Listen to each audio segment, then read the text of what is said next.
I think that has been one of the worst years. Incidentally, on the 8th of this month, SAFA was turning 20. And every year, whenever things don't go our way, we tend to say that we are on a learning curve. I will have to say that really it's been a disastrous year, as you pointed out.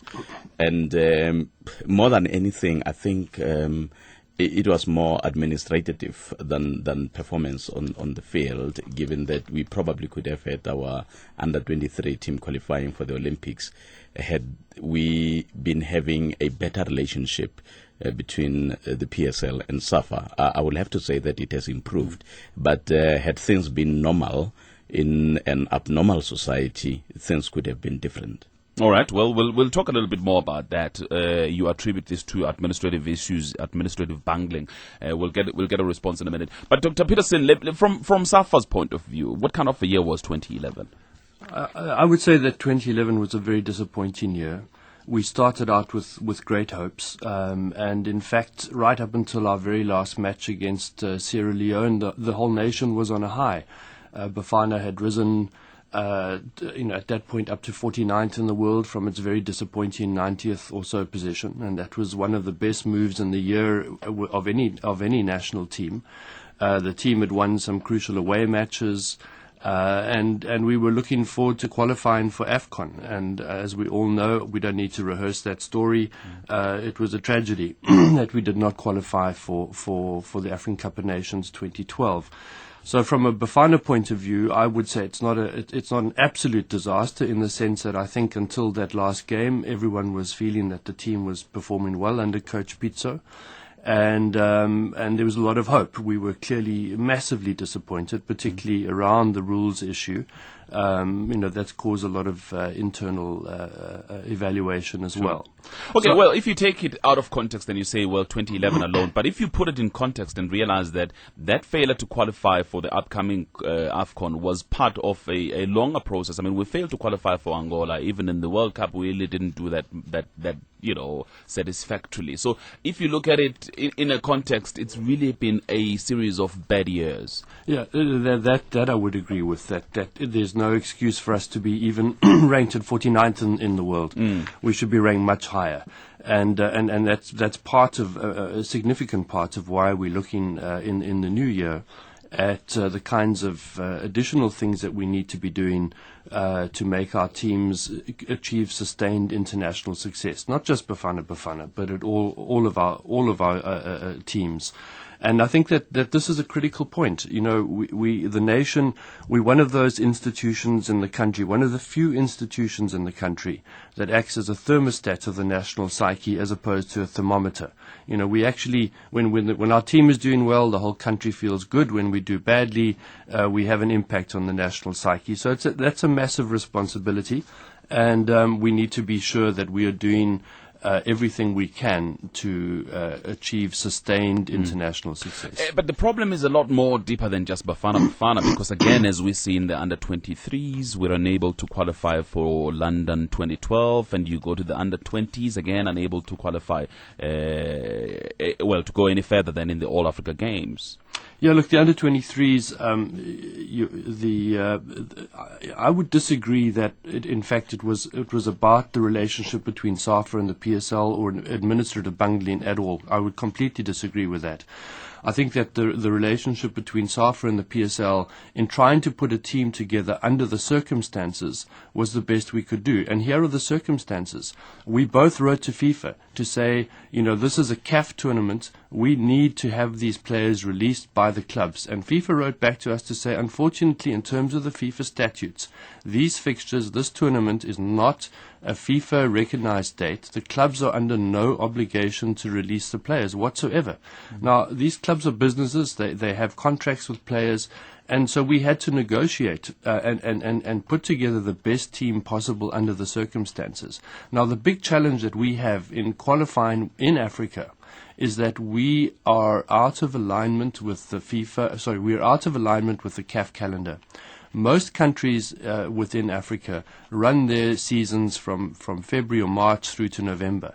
And that means that CAF quite happily schedules many of its qualifying tournaments and even its finals, such as the Cup of Nations, in the period from November through to February. And that falls in the middle of our season, and that presents us with continuing challenges, not only for our national teams, but for our clubs as well, who play in the African Championships.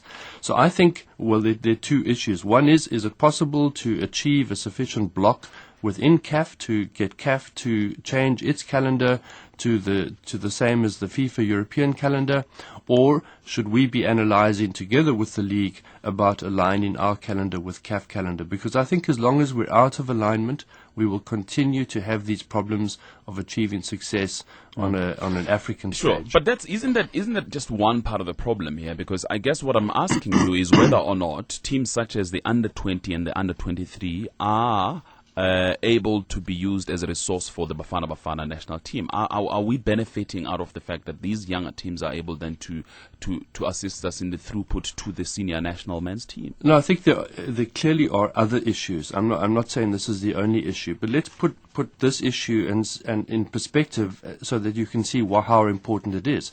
Most of the countries who are playing in the under-23 qualifying tournament, their seasons for their teams had ended in end of October. They went into camp. They had all of their teams playing in the national leagues in camp. They were fully prepared. They could call up every player playing in their national leagues to play in that tournament. We could not do that because the clubs, the agreement was not to try and disrupt the PSL league, so we called up one player from each club plus additional players. Now, clearly that was a compromise. It wasn't the best possible team that we could have taken from under-23s, but it was the only possible team given the calendar clash and given the fact that the clubs were under no obligation in terms of FIFA regulations to release players. That's one major issue. If we'd had our full team there, I have no doubt we would have qualified for the Olympics. Is that how you see it as well, Alfie? Dr. Robin Petersen, of course, in his responsibility will have to put it that way. But I don't think we failed to qualify, Kolani, when we went to the tournament. Remember that, as Dr. Petersen have said, that some of the teams have had about 8 weeks camping.